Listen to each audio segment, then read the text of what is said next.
جی السلام علیکم ورحمۃ اللہ وبرکاتہ. میں ہوں حکیم محسن چشتی اور ایک نئے پودے کے ساتھ حاضر خدمت ہوں. ناظرین، اس کو ہالوں کہتے ہیں، ہالوں بھی کہتے ہیں، ہالوں بھی کہتے ہیں. عربی میں اس کو حب الرشاد کہتے ہیں.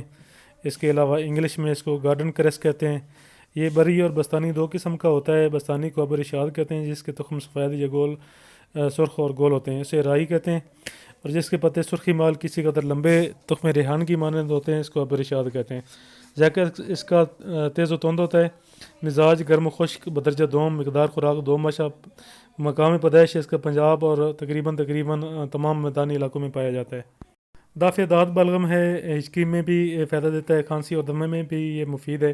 اس کے علاوہ جو یونانی اتباع کرام ہیں اس کو امساک کے لیے بھی استعمال کرواتے ہیں. اس کے علاوہ سب سے مین جو فائدہ ہے اس کا، یہ کینسر میں بھی فائدہ کرتا ہے. اور اس کے علاوہ یہ جو شوگر ہے، شوگر کے اوپر بھی اس کی بہت زبردست رزلٹ ہے. پورے پنجاب میں اکثر جگہوں پہ اس کی جو ہے چٹنی بنا کر استعمال کروائی جاتی ہے. اور یہ ذائقہ اس کا تھوڑا تیز ہوتا ہے.